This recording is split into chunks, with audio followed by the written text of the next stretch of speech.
ভারত নিয়ন্ত্রিত জম্মু কাশ্মীরের পেহেলগামে সশস্ত্র হামলার জেরে উত্তপ্ত হয়ে পড়েছে পাকিস্তান ও ভারতের সম্পর্ক। দুই দেশ একে অপরের বিরুদ্ধে পাল্টা সিদ্ধান্ত নেওয়া শুরু করে দিয়েছে। ভারত পাকিস্তান সম্ভাব্য সামরিক সংঘাতের প্রেক্ষাপটে ইরান পাকিস্তানের সঙ্গে তার সীমান্ত নিরাপত্তা রাখতে কয়েক ব্রিগেড সেনা সৈন্য মোতায়েন করার পরিকল্পনা করছে। পাকিস্তানের উপপ্রধানমন্ত্রী ও পররাষ্ট্রমন্ত্রী ইসাক দার দেশটির পার্লামেন্টে বলেছেন, পাকিস্তানের সশস্ত্র বাহিনী সম্পূর্ণরূপে প্রস্তুত। যে কোনো ধরনের শত্রুতামূলক কর্মকাণ্ডের প্রতিক্রিয়ায় ভারতকে চূড়ান্ত জবাব দেবে পাকিস্তান। ভারত শাসিত কাশ্মীরের পেহেলগামে গত মঙ্গলবার ভয়াবহ সন্ত্রাসী হামলায় নিহত ২৬ জনের মধ্যে ছিলেন এক কাশ্মীরি তরুণ। এক বন্দুকধারীর কাছ থেকে রাইফেল ছিনিয়ে নিতে গিয়ে নিহত হন এই যুবক। একতরফাভাবে সিন্ধু পানি চুক্তি স্থগিত করার সিদ্ধান্তের সম্পর্কে মধ্যস্থতাকারী বিশ্বব্যাংককে কিছু জানায়নি ভারত।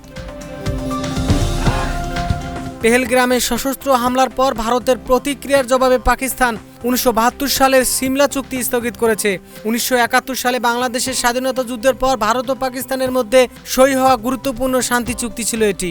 ডেস্ক রিপোর্ট, এই সময় টিভি।